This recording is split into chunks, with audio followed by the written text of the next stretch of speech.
શિયાળામાં રોજે સવારે ફક્ત જો તમે 1 ચમચી નરણા કોઠે લેશો ને ફ્રેન્ડ્સ, તો કમર પેટ ઉપર જામેલી ચરબી દૂર થશે. તમને માથાનો દુખાવો છે, અનિદ્રાનો પ્રોબ્લેમ છે, સાંધાના દુખાવા છે, કમરના ઘૂંટણના દુખાવામાં પણ રાહત આપે છે અને શરીરની અંદર નવી શક્તિનો સંચાર કરે છે. તો આજે આપણે એવું વસાણું બનાવીશું ફ્રેન્ડ્સ કે શિયાળાનો રાજા ગણાય છે. બહેનો માટે તો ખૂબ ઉત્તમમાં ઉત્તમ આ વસાણું છે. શિયાળાની સિઝનમાં જરૂરથી ખાવું જોઈએ. જો તમને કમરનો દુખાવો, ઘૂંટણનો દુખાવો છે ને તો જરાય દાંતમાં નહીં ચોટે અને ખૂબ ઓછા ઘીમાં આજે આપણે આ નવીન વસાણું તૈયાર કરવાનું છે ફ્રેન્ડ્સ. તો તેના માટે આટલી સામગ્રીનો આપણે ઉપયોગ કરેલો છે, જેમાં આપણે ડ્રાયફ્રૂટમાં કાજુ, બદામ, સ્વાદ અનુસાર ગોળ લીધો છે અને આ રીતે ફ્રેન્ડ્સ જે વાટકો આવે છે ટોપરાનો, આપણે તેનો ઉપયોગ કરવાનો છે. રેડીમેડ જે આપણને બજારમાં ટોપરાનું છીણ મળે છે તેનો ઉપયોગ આપણે નથી કરવાનો. તો આ રીતે ટોપરાના વાટકાને આપણે છીણી લીધું છે. સાથે જ આપણે લેશું બાવળિયો ગુંદ. આ ગુંદ તમને બે વેરાયટીનો મળે છે. આ રીતે નાની કણીમાં મળે છે અને મોટો પણ મળે છે. તમને જે મળે તેનો ઉપયોગ તમે કરી શકો છો. અને આની અંદર ફ્રેન્ડ્સ આપણે બીજે એવી સામગ્રી ઉમેરીશું જેને લીધે આપણા સ્વાસ્થ્યને ખૂબ જ ફાયદો થશે. જો તમને અનિદ્રાનો પ્રોબ્લેમ છે, માથું દુખે છે, ચક્કર આવે છે, તે બધું દૂર થઈ જશે. આપણે એવી વસ્તુ આની અંદર ઉમેરીને આ વસાણું તૈયાર કરીશું.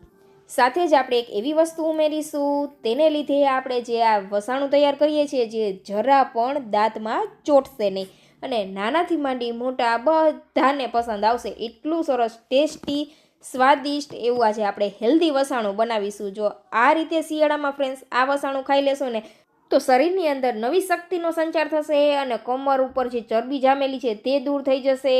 કમર ઘૂંટણના દુખાવામાં પણ રાહત મળશે. તો અહીંયા ઘીની માત્રા તમે તમારા પસંદ અનુસાર વધી ઓછી ઉમેરી શકો છો ફ્રેન્ડ્સ. તો સૌથી પહેલાં શું કરવાનું છે, આપણે જે સાકર લીધી છે તેને આ રીતે આપણે દરદરી વાટી લેશું, જેથી આપણે મિક્સર જારની બ્લેડ ખરાબ ન થાય. હવે લઈ લેશું મિક્સર જાર. તેની અંદર આપણે 100 ગ્રામ ગુંદ ઉમેરી દેશું, જે આ બાવળિયો ગુંદ હતો તે. સાથે જ આપણે ઉમેરી દેશું જે આપણે વાટેલી સાકર તે.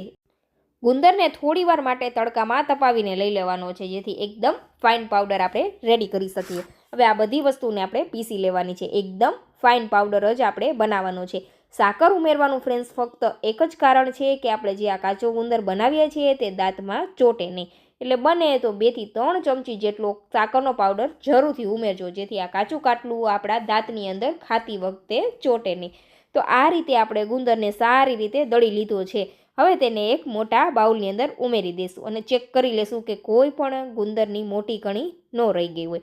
તો આ રીતે ચેક કરી લેવાના. તમે જોઈ શકો છો ફ્રેન્ડ્સ, બને એટલો ફાઇન પાવડર જ બનાવવાનો છે. તો 100 ગ્રામ આપણો ગુંદર છે ને તેની સામે ફ્રેન્ડ્સ આપણે ડબલ ઘી લેવાનું હોય છે, પણ આપણે અહીંયા 50 ગ્રામ ઘી ઓછું લીધેલું છે, એટલે આપણે અહીંયા 150 ગ્રામ ઘી લીધું છે. તો અહીંયા ગેસ ચાલુ કરવાની કાંઈ જ જરૂર નહીં પડે, ફક્ત આપણે ઘી ગરમ કરીએ એટલી જ ગેસની જરૂર પડશે. તો ગેસ ઉપર આપણે ઘીને ગરમ કરી લેશું. ત્યાં સુધીમાં આપણે જે દળેલો ગુંદર હતો તેના ઉપર આપણે ડ્રાયફ્રૂટના ટુકડા ઉમેરી દઈશું. સાથે જ ટોપરાનું છીણ ઉમેરી દઈશું. ડ્રાયફ્રૂટ અને ટોપરાનું છીણ આપણે 100 ગ્રામ લીધેલું છે. હવે ઉમેરી દઈશું 1 ચમચી આપણે ગંઠોડા પાવડર અને 1 ચમચી આપણે ઉમેરી દઈશું સૂંઠ પાવડર. આ બધા પાવડર ઉમેરવાથી ફ્રેન્ડ્સ જો તમને અનિદ્રાનો પ્રોબ્લેમ હોય, માથું દુખતું હોય, ચક્કર આવતા હોય તેમાં પણ રાહત રહે છે. એટલે એમનેમ તો આપણે આ પાવડર ન ખાઈ શકીએ, એટલે આવા વસાણામાં ઉપયોગ કરીને આ પાવડરનું સેવન જરૂરથી કરવું જોઈએ. હવે આ બધી ડ્રાય સામગ્રી છે ને તેને આપણે સારી રીતે મિક્સ કરી દઈશું. મેં અહીંયા ડ્રાયફ્રૂટ ફ્રેન્ડ્સ આખા રાખેલા છે, તમે તેને પાવડર કરીને પણ ઉમેરી શકો છો. તો હવે લઈ લેશું આપણે ગોળ. ગોળ તમે સ્વાદ અનુસાર ઉમેરી શકો છો. તો મેં અહીંયા દેશી ગોળનો ઉપયોગ કરેલો છે. દેશી ગોળથી કાચા ખાટલાની અંદર ખૂબ જ સરસ ટેસ્ટ આવે છે, એટલે તમે બને ત્યાં સુધી દેશી ગોળનો જ ઉપયોગ કરજો.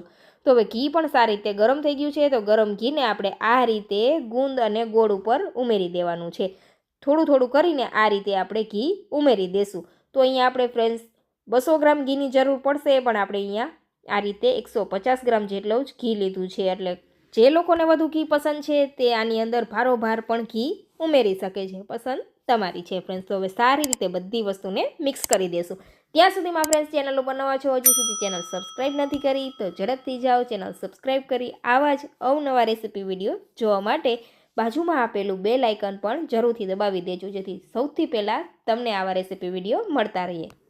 તો આ રીતે ચમચા વડે આપણે મિક્સ કરી દઈને પછી જો એવું લાગે કે પરફેક્ટ મિક્સ નથી થતું ફ્રેન્ડ્સ, તો સારી રીતે હાથને ધોઈને ચોખ્ખા કરી લેવાના અને આ રીતે ગોળમાં આપણે ગુંદને સારી રીતે ચોળી લેવાનો છે. તમે અહીંયા જોઈ શકો છો ફ્રેન્ડ્સ, ઘી પરફેક્ટ એવું છે, વધુ ઘી ઉમેરવાની કંઈ જ જરૂર નથી. જો તમને એવું લાગે કે ઘી વધુ પસંદ છે તમને, તો તમે ઘી વધુ ઉમેરી શકો છો.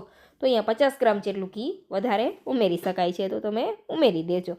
તો હવે આ રીતે આપણે ગોળના મોટા ગાંગડા હોય તેને ભાંગીને સારી રીતે એક રસ કરી દેવાના છે. તમે અહીંયા જોઈ શકો છો.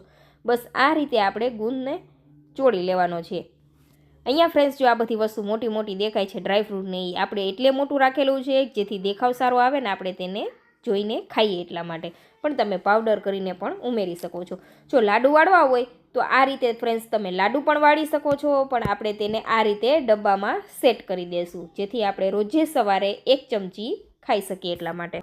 તો તૈયાર થયેલા બધા જ ગુંદને આપણે આ રીતે ડબ્બામાં એક સેટ કરી દઈશું. આ રીતે દબાવીને આપણે તેને ભરી દેવાનો છે. જો અહીંયા ફ્રેન્ડ્સ ઓછું લાગે ઘી તો ઉપરથી તમે ઘી ગરમ કરીને પણ બીજે ત્રીજે દિવસે ઉમેરી શકો છો જો ગુંદ કોરો લાગે તો. ગુંદને આપણે ઉપરથી ડ્રાયફ્રૂટથી ગાર્નિશ કરી લેશું. તો તૈયાર છે ફ્રેન્ડ્સ, જરા પણ દાંતમાં ન ચોટે એવો શિયાળા સ્પેશિયલ હેલ્ધી અને ટેસ્ટી એવું વસાણું. જો આ ગુંદ તમે સુવાવડી સ્ત્રી માટે બનાવતા હોય ને ફ્રેન્ડ્સ, તો આની અંદર સુવાદાણા અને અજમા જરૂરથી ઉમેરજો. પણ ઘણા લોકોને પસંદ નથી હોતા એટલે મેં અહીંયા નથી ઉમેરેલા, પણ પસંદ હોય તમે તો જરૂરથી ઉમેરજો જેથી તેને આ શરીરની અંદર નવી શક્તિનો સંચાર થશે અને દૂધમાં પણ વધારો થાય છે ફ્રેન્ડ્સ. તો જરૂરથી તેના માટે આ રીતે કાચું કાટલું બનાવજો.